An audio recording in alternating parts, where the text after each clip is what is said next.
జీవితంలో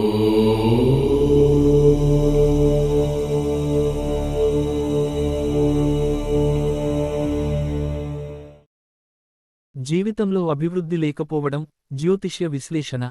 జీవితంలో ఎంత కష్టపడినప్పటికీ అభివృద్ధి లేకపోవడం అనేది జాతకంలో కొన్ని పాప గ్రహాల కలయిక ఒక రాశిలో ఉన్నప్పుడు జరుగుతుంది. కొందరు ఉన్నత కుటుంబాలలో జన్మించినప్పటికీ కాలక్రమమైన సాధారణ జీవితం గడపాల్సి వస్తుంది.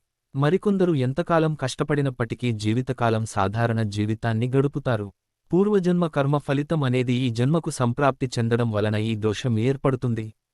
ముఖ్యంగా కర్మకారకుడు శని భగవానుడు. పూర్వజన్మ కర్మలను పుణ్యమైనా పాపమైనా ఈ జన్మకు తీసుకొచ్చేవారు శని భగవానుడు.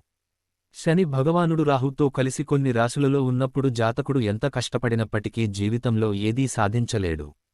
శని భగవానుడు రాహువు కలిసి ఉన్నప్పుడు జాతకుడికి అనేక అడ్డంకులు సమస్యలు ఏర్పడతాయి. మాంత్రిక సంబంధమైన సమస్యలు ఏర్పడవచ్చు. ఫుడ్ పాయిజన్ జరగవచ్చు.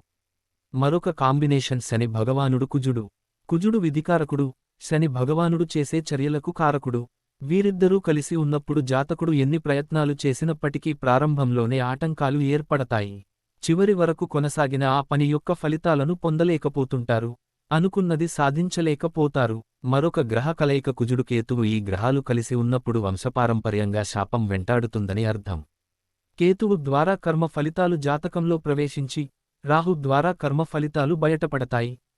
అందుకే రాహువు యొక్క స్థానం జాతకంలో అత్యంత ప్రధానం.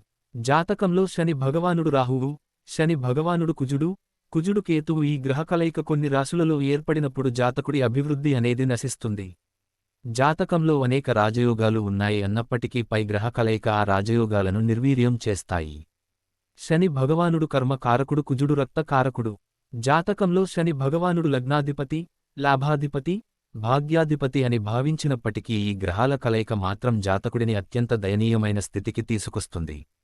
జాతకంలో ఈ గ్రహ కలయిక ఉన్న రాశి ఆధారంగా కొన్ని దేవాలయాలు ఉంటాయి. ఆ దేవాలయాలలో అభిషేకము, అర్చన లేదా హోమం ఏది చేయాలి అనేది జాతక పరిశీలన ద్వారా తెలుసుకుని ఆ పరిహారం చేసుకున్న ఎడల సమస్యల నుండి బయటపడే అవకాశం ఉంటుంది.